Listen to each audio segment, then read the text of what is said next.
ঠাকুরকে প্রণাম জানিয়ে আজকের নিবেদন শ্রী ঠাকুর ও মাধব পাগলা।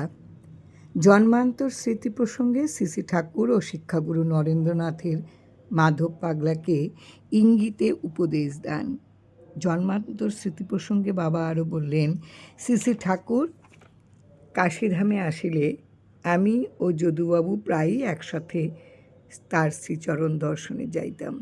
আমাদের দুজনকে একসঙ্গে দেখিলে ঠাকুরের ভাবান্তর দেখা যাইত। তিনি অপল দৃষ্টিতে প্রায় 5 মিনিট কাল আমার বন্ধু যদুবাবুর আপাদমস্তক নিরীক্ষণ করিতেন।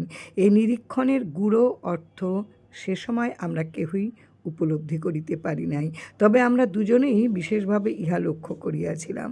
যদুবাবুও মাঝে মধ্যে এ বিষয় লইয়া কৌতূহলবশত আমাকে জিজ্ঞাসাবাদ করিতেন, আমিও তাহাকে ইহা বুঝাইতে পারি নাই।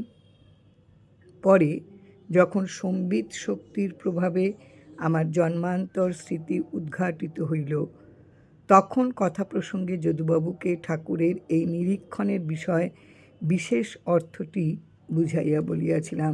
আমরা দুজনে পিতা ও পুত্র হইয়াও মায়াশক্তির প্রভাবে এই জন্মে পরস্পরকে চিনিতে না পারিয়া বন্ধু হইয়াছি এবং বন্ধুবৎ আচরণ করিতেছি।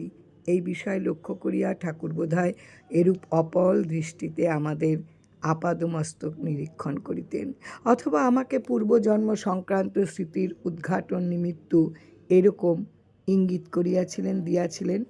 আমার শিক্ষাগুরু শ্রীযুক্ত নরেন্দা এ বিষয়ে পূর্বাভাস দিয়েছিলেন। একবার বিশেষ কারণে আমাকে যথার্থ হিতকর অথচ অপ্রিয় সত্য কথা যদুবাবুকে বলিতে হয়। তার ফলে যদুবাবুর সহিত আমার ঝগড়া ও মনোমালিন্য হইয়াছিল।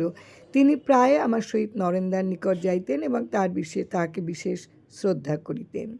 একদিন নরেন্দার নিকট আমার এই বিষয় লইয়া নালিশ করেন।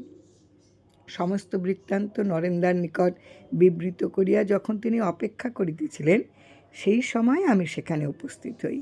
আমার মানসিক সুস্থতা ছিল না, তার কারণ যদুবাবু আমাকে 5 জনের সম্মুখে বিশেষভাবে উক্ত কারণেই অপমান করিয়াছিলেন। আমার অপ্রিয় সত্যভাষণের জন্য তিনি ক্রুদ্ধ হইয়া এরূপ আচরণ করিয়াছিলেন বলিয়াই আমি বিশেষ ক্ষুণ্ণ হইয়াছিলাম।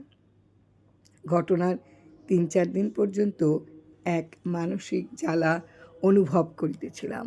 দাদার নিকট আসিতেই তিনি প্রশ্ন করলেন, কি গোপাল ভাই, যদু ভাই যাহা বলিল তাহা কি সত্য? যদুবাবু যে আমার বিরুদ্ধে মিথ্যা কিছু বলবেন না, আমার এই দৃঢ় বিশ্বাস থাকায় আমি বলিলাম, তিনি যাহা বলিয়াছেন তাহা সত্য। ইহার উপর আমি আর কিছু বলিতে চাহি না। দাদা নিশ্চিত হইবার জন্য পুনরায় বলিলেন, তুমি কি কিছুই বলিবে না? আমি বললাম, না দাদা, আমার কিছুই বলবার নাই।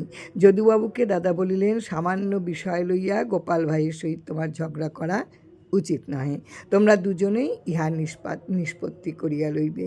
ইহার পরে দাদা নিজেই ইহার নিষ্পত্তি করিয়া দিয়াছিলেন এবং আমাদের দুজনকে দিয়া প্রতিজ্ঞা করাইয়া লইয়াছিলেন যে আমরা যতদিন কাশীতে থাকিব ততদিন পরস্পরকে ছাড়িব না, পরন্তু প্রত্যেকের প্রয়োজনে সাহায্য করিব।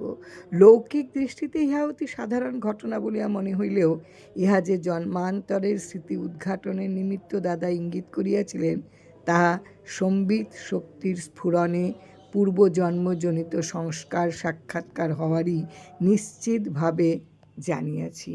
জয় রাম, জয় রাম।